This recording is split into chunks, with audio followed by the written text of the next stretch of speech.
Buenos días, vamos a hablar hoy sobre lo que son los errores más frecuentes en el tratamiento de conductos radiculares, es decir, aquellos errores procedimentales que se van a presentar con mayor frecuencia cuando estemos preparando lo que es el sistema de conductos radiculares. Entonces, tenemos en la pantalla una imagen de una radiografía en la cual se está haciendo un tratamiento de conductos radiculares a un incisivo inferior. Podemos observar que está el conducto bastante amplio, podría ser que sea un conducto retratado. En esos casos es más frecuente que observemos pues esta zona tan amplia a la hora de suturar el conducto. De cualquier manera podría ser un tratamiento inicial o un retratamiento, pero lo que llama más la atención en la radiografía es este segmento que tenemos en la parte apical, que como vemos es de color radiopaco, por lo tanto vamos a asumir que corresponde a un instrumento roto. Por otro lado, podemos tener el caso de una sobreobturación, es decir, se obturó el sistema de conductos radiculares en los confines del mismo, es decir, dentro de la raíz, pero podemos observar también una extravasación de cemento, que en algunos casos es mínima, en otros casos es bastante extensa. Y por último tenemos una radiografía donde observamos un tratamiento de conductos en un premolar, y en este caso en vez de ser sobreobturación sería lo opuesto, tendríamos una subobturación. Si se fijan, no está obturado lo que es el tercio apical, observamos bastantes espacios en lo que es el sistema de conductos radiculares a la hora de la obturación, por lo que podríamos concluir que hay una subobturación del sistema de conductos radiculares. Bien, entonces cuando hablemos de las posibles complicaciones que vamos a tener o los errores que vamos a tener, se presenta en gran medida debido a lo que son las complicaciones por variaciones anatómicas. ¿Qué quiere decir esto? Por ejemplo, miremos el primer caso, nos habla de lo que son curvaturas o dilaceraciones radiculares.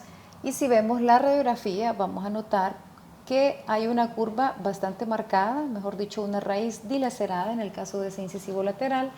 Factores como este son aquellos que nos van a llevar a cometer errores procedimentales. ¿Por qué? Porque tenemos un mayor grado de complejidad en la anatomía, y si no tenemos el conocimiento básico y no tenemos también el instrumental adecuado para estos casos, no es cualquier lima la que va a poder entrar y limpiar ese conducto, así como también lo es la destreza que pueda tener el operador, que obviamente va aumentando con el paso del tiempo. Por otro lado, tenemos también lo que es una alteración del eje corona-raíz. ¿Qué quiere decir esto? Que si no tenemos el diente bien ubicado con respecto a su eje longitudinal, por ejemplo, en el caso de este incisivo inferior, el diente está bien posicionado, su eje longitudinal va a correr de manera predecible. No así el caso de este incisivo central, el eje longitudinal no va a correr de forma recta, sino que va a estar ligeramente inclinado, igual en este caso, igual en este caso. Entonces, ¿qué va a pasar? Si el diente no está bien posicionado, vamos a perder esa noción del eje longitudinal del diente. Si yo entro, por ejemplo, a hacer una apertura en este diente y yo entro de forma paralela con respecto al eje longitudinal del diente, quiere decir que voy a entrar de esta forma.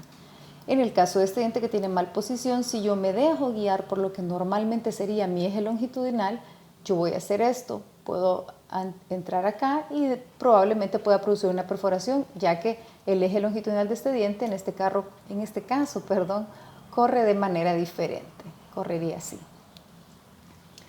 Otra de las complicaciones es la apertura bucal disminuida. Si el paciente no tiene una buena apertura, definitivamente va a ser difícil accesar, no solamente para hacer la apertura y el acceso endodóntico, es decir, la eliminación de cámara pulpar, localización de conductos, sino también va a ser difícil, mucho más aún, lo que es la instrumentación ya del sistema de conductos radiculares propiamente dicho. Es decir, si yo voy a abordar, por ejemplo, un incisivo superior o un diente anterior en un paciente que tenga poca apertura o tenga una apertura limitada, no va a ser tan difícil a que si yo lo comparo, por ejemplo, con un paciente en el que voy a hacerle un tratamiento de conductos a nivel posterior.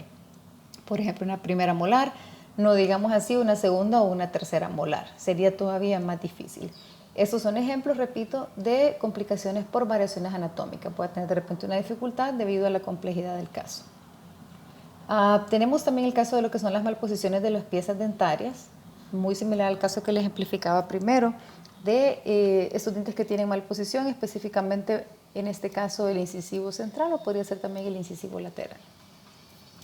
Otra complicación se puede dar por lo que son calcificaciones en la cámara pulpar y por calcificaciones de los conductos. Si tenemos una calcificación a nivel de lo que es la cámara pulpar, en esta zona de acá, entonces puede ser que yo no siga la ruta del conducto. Hagamos de cuenta que la calcificación estuviera en este punto de acá. Entonces yo de repente no voy a seguir la ruta original del conducto, sino que puedo desviarme un poco y provocar una perforación a nivel coronal. Y de igual forma, si tenemos una calcificación en el conducto radicular, pues eso también se presta para que tengamos errores. Específicamente hablemos de lo que es una perforación. Ok, cuando hablemos de aquellos errores que están ocasionados por el odontólogo, por el operador, estos se pueden deber a lo que es una falta de conocimiento o se pueden deber también a que el odontólogo no sigue los principios establecidos. Entonces, yo sé, es decir, yo tengo el conocimiento de anatomía del sistema de conductos radiculares. Si tengo ese conocimiento previo, entonces cuando yo me esté enfrentando a un tratamiento de conducto va a ser más predecible lo que es el resultado del mismo. Si yo no tengo conocimiento de anatomía, por ejemplo, no tengo idea de cuántos conductos son, de dónde está ubicado el piso de la cámara pulpar, todo eso va a contribuir a que yo cometa un error. Y muchas veces tenemos el conocimiento, pero decidimos saltarnos, por ejemplo, pasos, ya sea porque lo quiero hacer más rápido, porque tengo prisa o me confío, hay un exceso de confianza. Entonces, es importante, número uno, que tengamos el conocimiento y que debemos de seguir los principios establecidos, es decir, todas esas reglas o esas normas que se nos dan para realizar lo que es el acceso. Entonces, vamos a encontrarnos que tenemos lesiones iatrogénicas que pueden ser durante la preparación de acceso. Por ejemplo, puede ser una perforación, puede ser una eliminación de tejido dentario que no sea necesaria, es decir, una excesiva eliminación de tejido, lo que va a producir una debilitación de ese órgano dentario. Tenemos también lesiones iatrogénicas durante la preparación biomecánica. Es decir, para que se entienda bien, el primer caso, cuando hablamos de lesiones iatrogénicas durante la preparación de acceso, se refiere a una perforación, ya sea en la corona, en el área de la furca, a nivel cervical. Cuando hablemos ya de lesiones iatrogénicas durante la preparación biomecánica, estamos hablando ya de lo que es el tratamiento o la preparación del conducto en sí. Ahí ya cabría lo que es la fractura de instrumentos, por ejemplo, formación de escalones, perforación también a nivel de tercio medio o tercio apical del conducto radicular. Pueden ocurrir también lo que son las lesiones iatrogénicas durante la obturación del sistema de conductos radiculares, como por ejemplo el caso de la sobreextensión o sobreobturación, como lo veíamos en la radiografía en la diapositiva de introducción. Podemos tener también algunos accidentes y extrusión de hipoclorito, que de eso particularmente estuvimos hablando en ocasiones anteriores con el trabajo y la guía que les había dejado. Podemos tener también una fractura coronaria, que muchas veces cabe decir no es que sea una iatrogenia, sino que es una complicación que se da durante el procedimiento y suele pasar porque aquellos dientes que reciben tratamiento de conductos radiculares suelen ser dientes que están bastante dañados o presentan bastante pérdida de lo que es la estructura dentaria.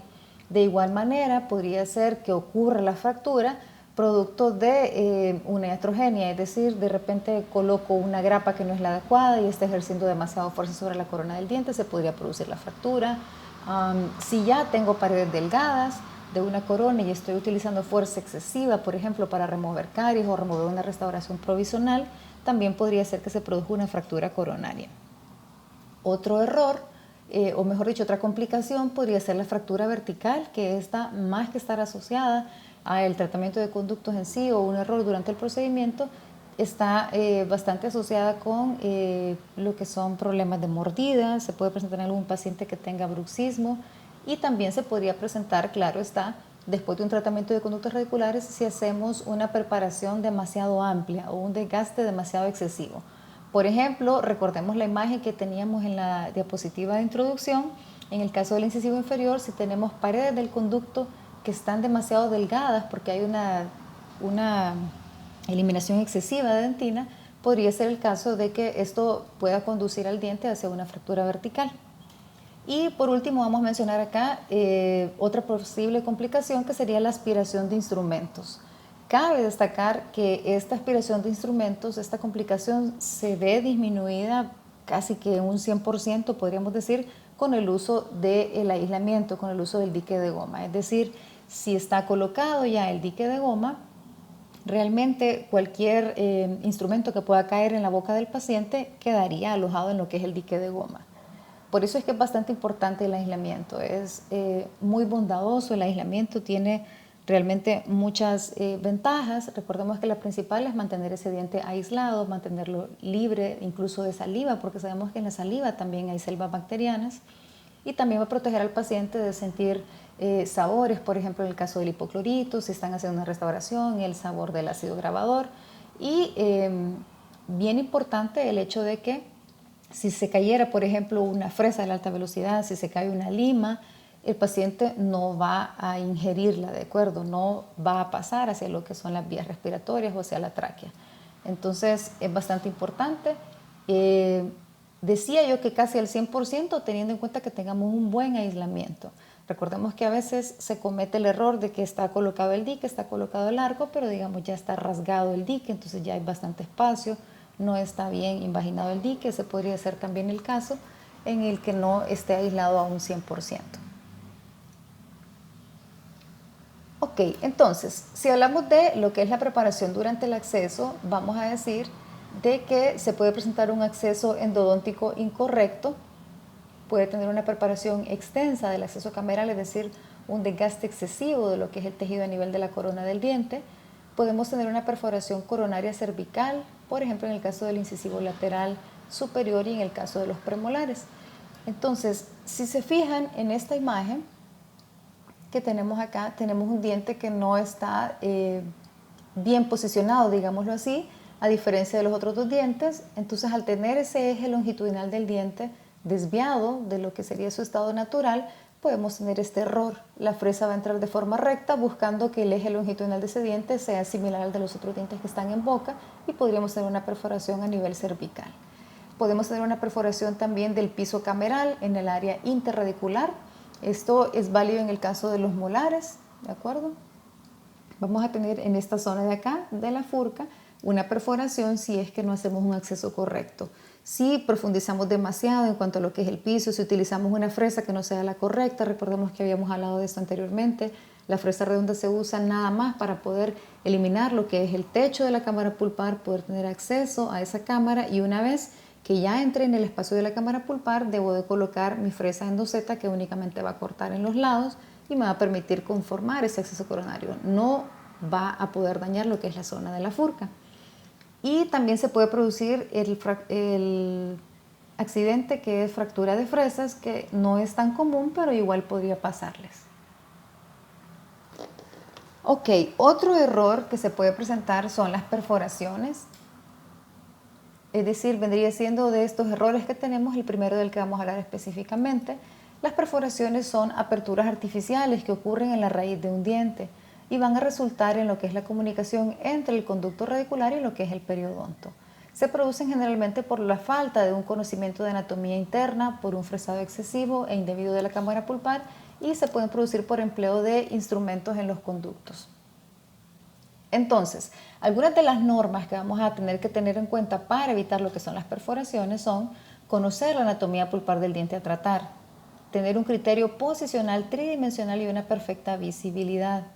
Es importante que tengamos el cuidado en conductos estrechos, en lo que es el paso del instrumental del 25 al número 30, porque este es un momento propicio para una perforación. ¿Por qué? Porque recordemos que los instrumentos se pueden precurvar y son bastante maleables hasta el número 20 e incluso podríamos decir hasta el 25. De ahí en adelante los instrumentos van a ser más rígidos, por lo tanto ya es un poco más difícil que puedan llevar la anatomía de ese conducto si es que es muy curvo, y ahí podríamos tener el error de una perforación. Importante también que no se debe de emplear instrumentos rotatorios si no es en casos indicados y en conductos anchos. Bien, entonces cuando hablemos de los tipos de perforaciones podemos tener la perforación de la que habíamos hablado anteriormente, que es si bajo con la fresa en una dirección recta hacia la furca, produciría esa perforación justo a nivel de la furca. Y tenemos también lo que se conoce como perforación en banda, que es una preparación excéntrica o excesiva, y que va a resultar en una sobrepreparación de la pared interna del conducto. Es decir, no hablamos de que esta perforación se produce directamente sobre el área de la furca, sino que se va a producir más bien en la pared interna del conducto. Se va a presentar con frecuencia en lo que es la superficie distal de las raíces mesiales de molares inferiores. Entonces, si se dan cuenta, en este caso vamos a tener la perforación a este nivel, no va a ser en el área de la furca, sino que si yo amplío demasiado ese conducto, tengo el riesgo de producir una perforación en banda o sería en forma lateral en esta zona de acá que ya es dentro del conducto. Decimos que se presenta con frecuencia en la pared distal de los conductos mesiales, ya que muchas veces estos conductos están bien cercanos a lo que es el borde distal de la raíz o cercanos hacia el área de la furca. Entonces, si ampliamos demasiado ese conducto, vamos a producir esta perforación que se produce, repito, a nivel de la pared del conducto distal, ¿verdad? No es a nivel de furca, sino que es más bien a nivel de lo que es la cara interna de la raíz.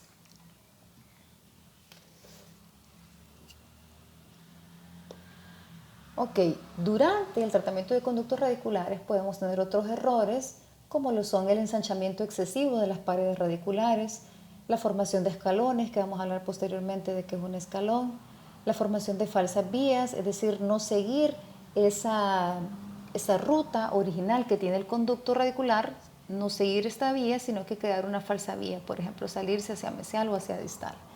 Se puede producir una perforación radicular a nivel de lo que es el tercio cervical, perforación radicular a nivel del tercio medio, perforación del tercio radicular, generalmente acompañado de lo que es un transporte del conducto. Además, se puede producir lo que es una perforación apical por sobreinstrumentación y se puede producir fractura de instrumentos. Ok, cuando hablemos de lo que es la desviación de la anatomía radicular, se va a definir como todo aquel cambio en la anatomía normal, posición y talla del conducto. Estas alteraciones del conducto se pueden clasificar en tres a su vez. La primera de ellas sería por una formación de escalones. Voy a tener una desviación de esa anatomía radicular original. Luego tenemos las perforaciones por desgaste, que sería la perforación en banda, y lo que es una obliteración del conducto radicular. El escalón es una irregularidad artificial que se produce en la superficie de la pared del conducto radicular. Este va a impedir la colocación de los instrumentos a lo largo de la longitud de trabajo. Es decir, si tengo formación de un escalón, el escalón me va a impedir que el instrumento llegue libre hasta lo que es el tercio apical. Otra causa del escalón es la falta de un acceso en línea recta. Recuerden que hablábamos en un inicio de que es importante, si tengo un acceso en línea recta, va a ser más difícil la preparación del conducto radicular. ¿Cómo vamos a diagnosticar, digamos, el escalón? Es bastante frecuente que tengamos una pérdida de longitud de trabajo. Por ejemplo, se bajó la primera vez en el conducto hasta lo que era la construcción apical, se obtuvo una conductometría, por ejemplo, de 20 milímetros, y si después, en el transcurso de la preparación del conducto, yo tengo la formación de un escalón, va a ser bastante frecuente que ustedes se topen con que la lima no baja ya la longitud de trabajo.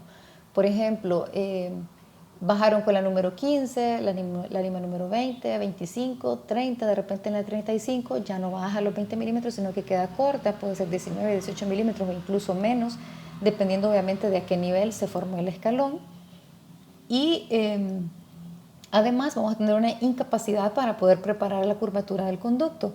La sobrepreparación de conductos curvos y la compactación de desechos en la porción apical son otras de las causas para que se forme el escalón.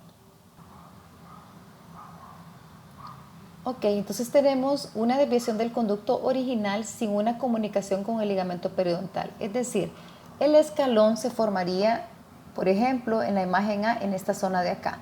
Esta es la ruta original del conducto, un conducto que tiene cierto grado de curvatura, y si yo produzco un escalón, que decíamos puede ser, por ejemplo, porque no tengo un acceso adecuado, puede ser también, no lo mencionaba en la diapositiva, pero suele pasar cuando se utilizan instrumentos demasiado rígidos, entonces no van a permitir que podamos seguir la anatomía del conducto. Por ejemplo, si utilizo una lima bastante rígida y bastante gruesa, no va a poder seguir esta anatomía del conducto y podría estar trabajando en una dirección equivocada. Es un instrumento bastante grueso y podría generar en esta zona de acá un escalón o una grada, ¿de acuerdo? Entonces, por eso es que decimos después el instrumento va a estar corto, ya no va a permitir llegar hasta acá, sino que va a estar trabajando en este punto donde se creó el escalón. Importante mencionar, como decíamos, el escalón se produce, pero sin comunicación con el ligamento periodontal. Es decir, si bien es cierto, tengo el error de que no estoy siguiendo la curvatura original del conducto, estoy trabajando acá, o podría ser incluso un poquito más superior, pero no estoy atravesando lo que es el ligamento periodontal. Ok, entonces, ¿cómo se corrige el escalón?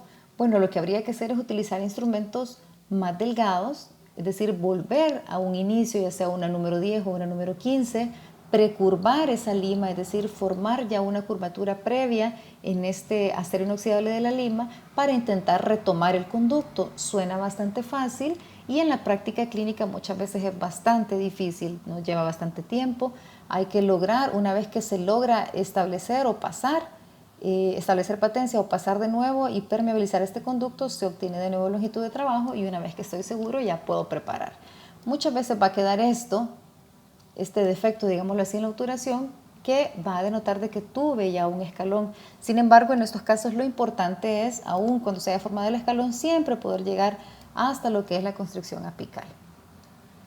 Entonces, en este caso, por ejemplo, observamos en este premolar que tenemos la presencia de un escalón, lo que en inglés se menciona como ledge, y lo importante del escalón es que si yo no logro sobrepasar ese escalón y llegar siempre a esa área del conducto que no se ha limpiado, no puedo tener entonces un buen resultado. Por ejemplo, en esta área de acá, si se formó el escalón, eso impidió que se limpiara o se bajara en su totalidad el conducto y se limpiara tercio apical, razón por la cual tenemos una rarefacción apical o una destrucción de hueso en esta zona. En este caso habría que remover este poste colado, sobrepasar ese escalón para poder obtener una buena longitud y así poder llevar a cabo el tratamiento de conductos de forma adecuada. Bien, tenemos algunos factores que van a ser claves para la formación de escalones. El primero de ellos dice si utilizamos instrumentos rígidos en lo que son conductos curvos. La número 2, no seguir la secuencia de los instrumentos, es decir, tengo el número 15, una lima número 15, tengo una lima número 20, la lima número 25, por ejemplo, no la tengo, no la encuentro, se me cayó, entonces, no importa, me voy a saltar a la número 30, no es correcto, ¿de acuerdo? Ese es un factor desencadenante de la formación de escalones. Debo de seguir la secuencia de las limas, no puedo saltarme una o dos limas porque seguramente voy a estar formando un escalón. Otro de los factores que puedes llevar a la formación de escalones es lo que conocemos como empaquetamiento de debris en la porción apical. Y eso sabemos que va a pasar si no tenemos una correcta irrigación y si no estamos realizando el proceso de patencia. Ok, nos vamos a quedar acá por lo largo del video para no cargarlos tanto y en un segundo video continuaríamos con la clase.